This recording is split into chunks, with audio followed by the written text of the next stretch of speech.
An impossible sentence opened the night. An alien told him how humans were really created. The claim cut through certainty like a blade and promised a map where none should exist.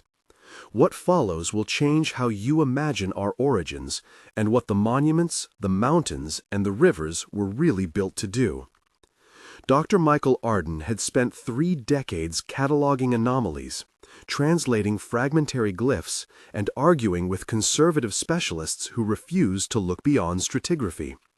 He earned a respected doctorate at 28, published papers that were quietly cited, and then pushed a hypothesis that earned him ridicule rather than debate. He said the capstone moves. He questioned cladding that could not be mortared. He asked aloud if geometry could be a language. Colleagues shut doors.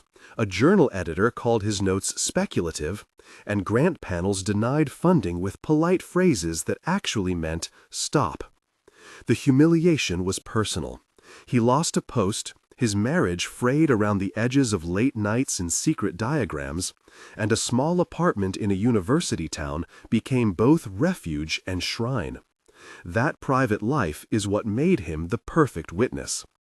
In a midnight room illuminated only by a dim lamp and stacks of field notebooks, a blue light rose at the window and did not come from any street lamp. It was not a trick of wiring or an appliance. The presence was felt more than seen.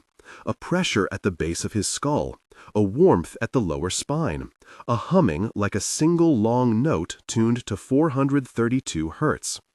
Then the voice arrived not through air but through certainty. It said without words yet with clarity, "You asked to know. We will show you." He could have closed his eyes and waited for sleep to swallow the episode as exhaustion.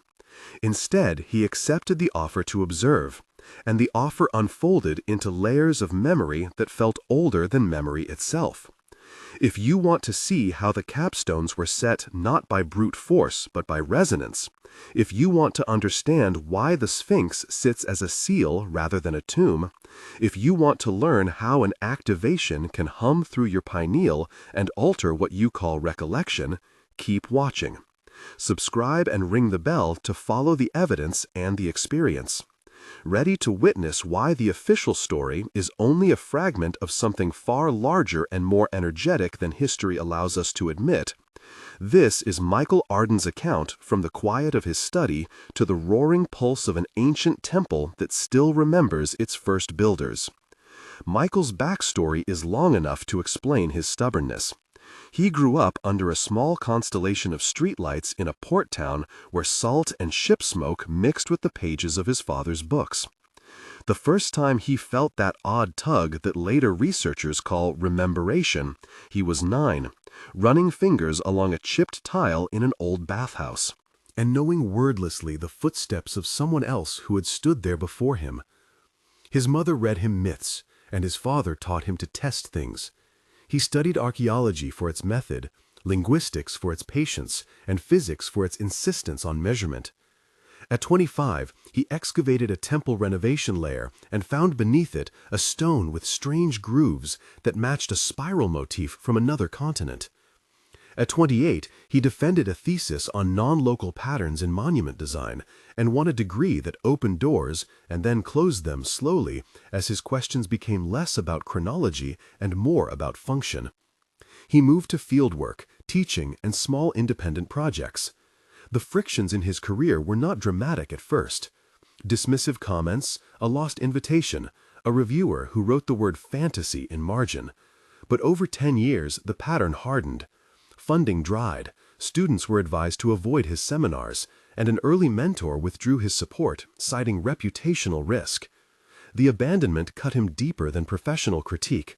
It left him with the raw hunger that only those who have been told to stop possess. He began to collect what others discarded: marginal notes in excavation reports, audio of elders who remembered rituals, satellite imagery that showed alignments a map should not permit. He taught himself to listen for frequency anomalies, to tune microphones to low hums, to play back field recordings at 432 hertz, and to feel when a waveform seemed to evoke physical memory in listeners. He became private in the way of someone who lives in a house full of unanswered questions and instruments. Friends called. Anna, who ran a small publishing imprint. Louis, an engineer who loved strange machines. Priya, a conservator with sensitive hands. Marcus, a former student who never stopped believing. Elena, a radio archaeologist. Thomas, a skeptic turned correspondent. Naomi, an herbalist who helped with ritual understanding. They appeared at different times to help move stones of doubt out of the way, to read inscriptions, to test hypotheses, and to bear witness. That communal thread is important because discoveries that change origin stories are rarely the property of one mind. They ripple through a network and leave marks on people as much as on artifacts. The incident that changed everything was not cinematic in the usual sense. It began with a pattern in the static of a field recorder placed near a remote river by Michael and Elena. They had gone to document a seasonal ritual performed by a group of initiates who still sang in a language that braided with the current of the river. They left the recorder running overnight and returned to their small rental in the morning to hear a sound like distant chimes folded into human breath. Michael pressed play and felt the warmth at the base of his spine again. The room tilted for a heartbeat. Then a presence spoke directly, telepathically, a clarity that was not language, but that immediately shaped meaning in his mind. The presence said, "We are the engineers who seeded the code. You call us alien. We call ourselves the caretakers of a pattern." Then a slow exchange followed where the presence answered questions he did not yet know he had. Dialogue played out not with physical mouths, but with a series of images, emotions, and crisp sensations. He asked, "Why us?" He received a pulse of sorrow and a fragment of a star map. He asked, "Why monuments?" The response was an architectural memory of rivers being tuned, of capstones locking via resonance, of cladding acting as a skin that caught celestial modulation. The contact was not a single revelation, but an offer to view 3 layers of the past, arranged like strata of a living memory. If he accepted, he would see the construction original, the era of initiates, and the pattern that lived on. He accepted, and his mind unfolded into a corridor of scenes. The sensory input was overwhelming. He tasted dry dust and copper in the mouth of a quarry, heard a chorus of pulling ropes, and a low harmonic that made the hairs along his arm vibrate, felt the sun baking the skin at midday and the cool of underground chambers, smelled cedar oil and sweet resin used in ritual, saw hands moving crystals into recessed sockets and the capstone glowing as it nested. The voice conveyed instructions not as sentences, but as a set of operational impressions. Activate the crest, align the seal, vibrational with the river, calibrate to 432 Hz. The moment was equal parts technology and devotion. After the projection, he was left with physical traces, a faint ringing behind his teeth and a small raised mark at the base of his skull like a pinch of warmth that lasted days. He documented everything and played the recordings to Anna, Luis, and Priya, who each reacted with disbelief that shifted to astonishment. The community effect began there and spread. The first layer, the construction original, was a gallery of unlikely engineering rendered in living detail. Michael saw quarries where stones were shaped not by repeated hammering, but by a slow, resonant beat that made microfractures open along predetermined planes. A foreman figure with elongated fingers and reflective eyes, supervised by moving a hand and listening. The air was dense with dust and the sweet scent of crushed mineral. The scene supplied 5 to 6 sensory notes in quick succession, and they stayed with him.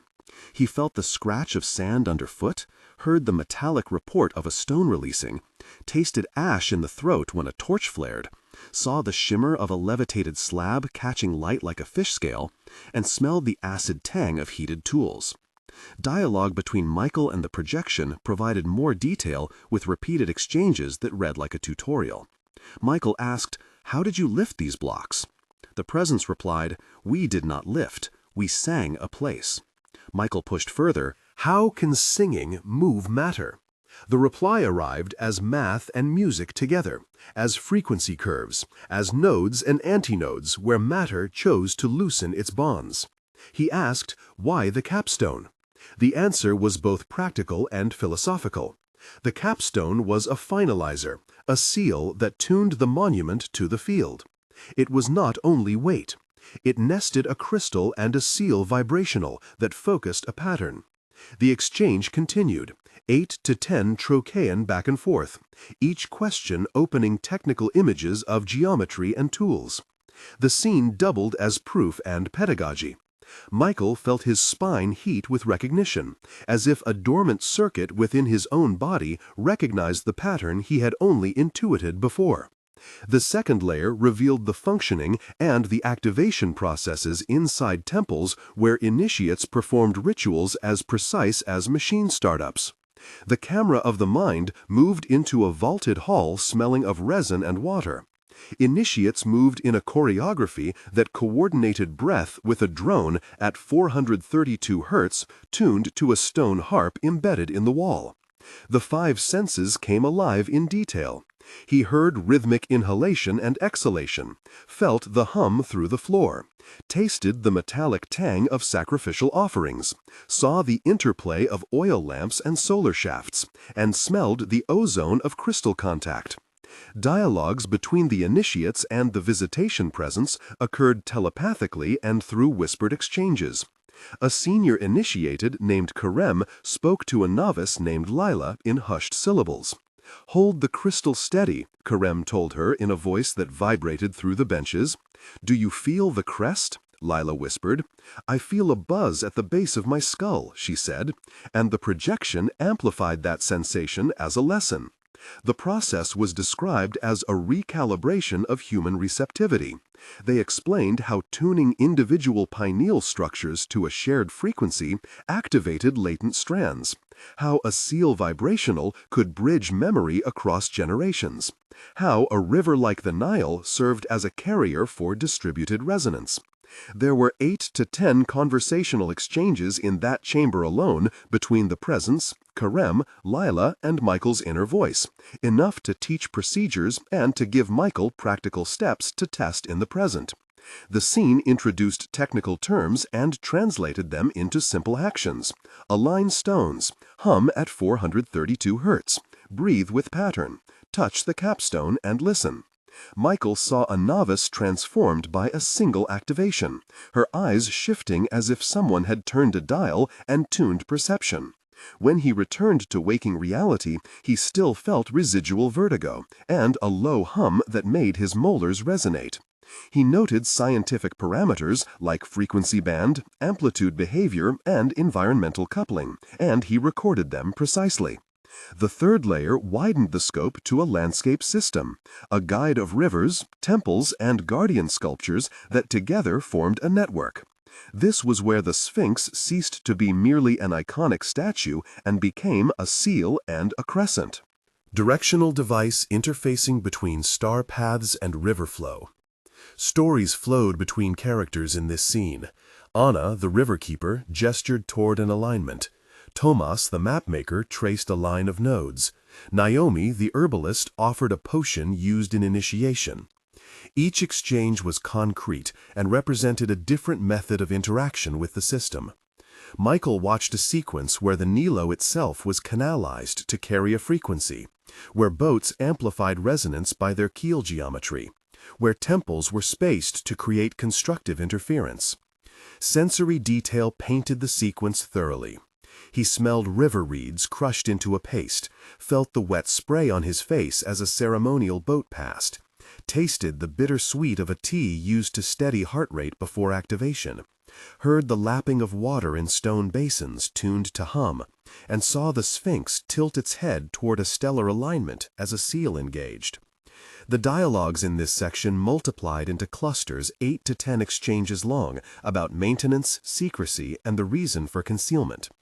Initiates explained that knowledge became dangerous if concentrated improperly, that hierarchies formed to steward the patterns, and that some elites later repurposed these systems for control. Names flickered in and out. Anna scribbled notes about capstone geometry. Lewis argued about materials. Priya cautioned about preservation protocols. Marcus insisted on field testing. The scene made clear that monuments were parts of a living infrastructure, not relics alone. From layers to lessons, the narrative shifted to 5 truths that reframed modern implications. First truth: the monuments functioned as energetic apparatuses, not solely as statements of power. They were designed to interact with human physiology and environment. Second truth: the activation protocol was a cultural technology that could enhance memory, modulate emotion, and alter perception by engaging the pineal. Third truth: the frequency 432 Hz was not mystical ornamentation, but a calibration number that recurred across sites because it resonated with fluid dynamics and crystalline modes in local stone.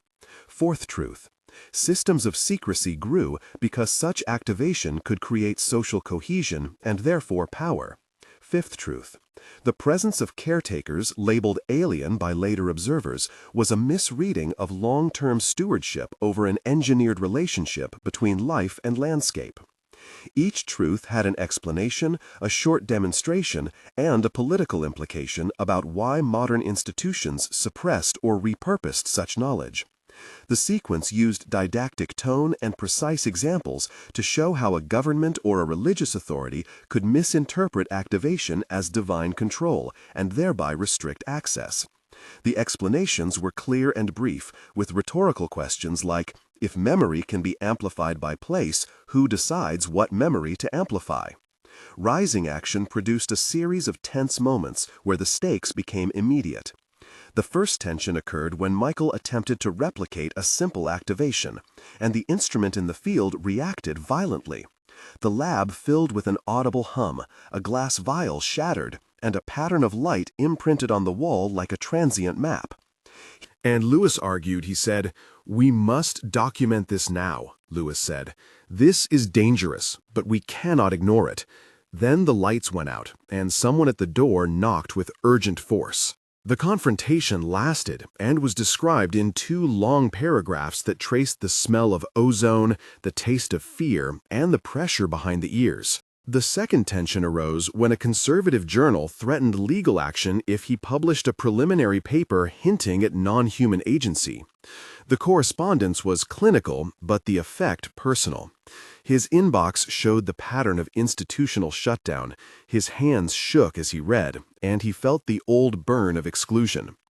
The third tension was a direct warning. A man in a suit named Roland approached Michael at a public lecture, whispered a caution, and left behind a folded note that smelled faintly of diesel and cedar. The note said simply, "There are forces that prefer their arrangement. Step lightly."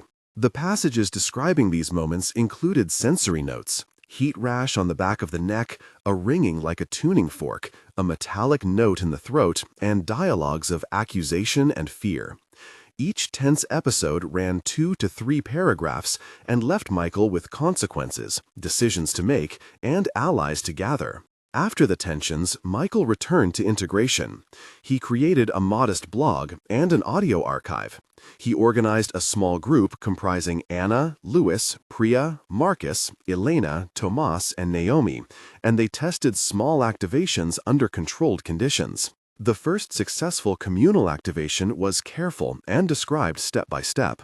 They tuned an old harp to 432 Hz with precise measurements, placed a small crystal soldered to a sensor into a recessed socket, and used breath work taught by Naomi to stabilize heart rates. There were 8 exchanges in the room as members coached each other. "Breathe with the wave," Naomi instructed. "Feel the crest," Marcus said. "Do you hear the field?" Elena asked. "I feel pressure at my crown," Priya reported.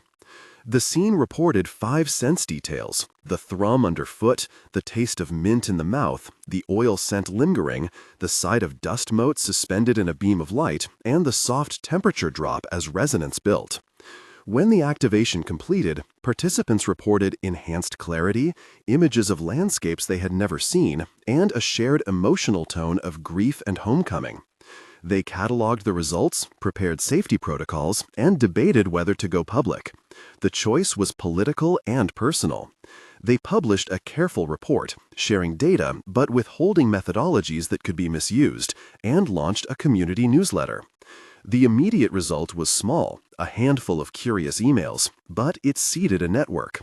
Some people reported rememoration after visiting small sites that Michael's group had cataloged and named two of them publicly, Patricia and Hodder. 3 people who used the guided protocols reported measurable changes in sleep and mood and a reduction in chronic pain, possibly linked to relaxation and ermotherapy. Altered perception. The epilogue spans moments that map a timeline and a mission, and it is the longest portion because the work does not end at revelation.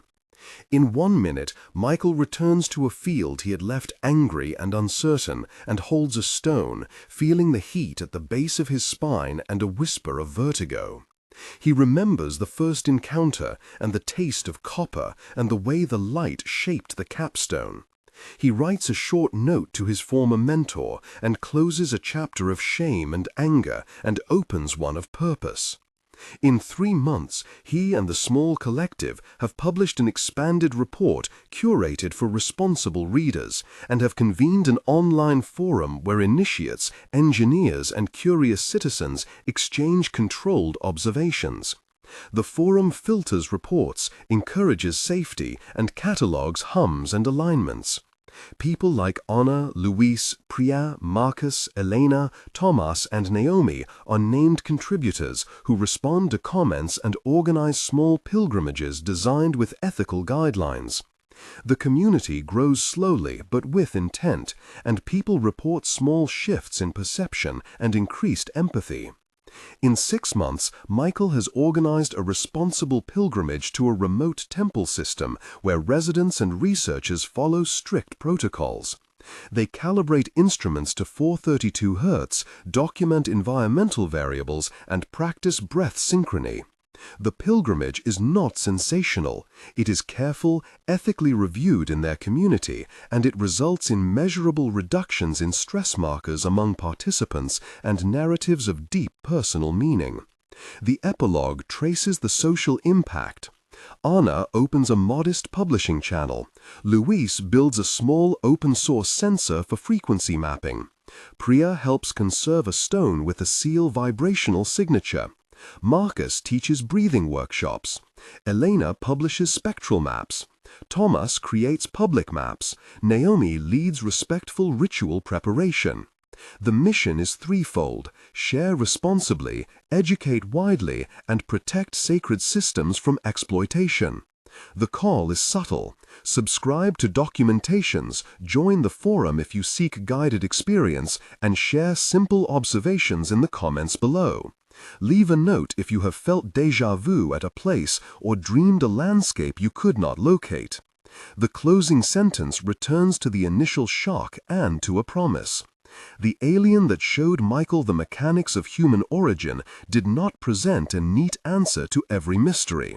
Instead, it offered a method, a set of practices, and a moral choice about access.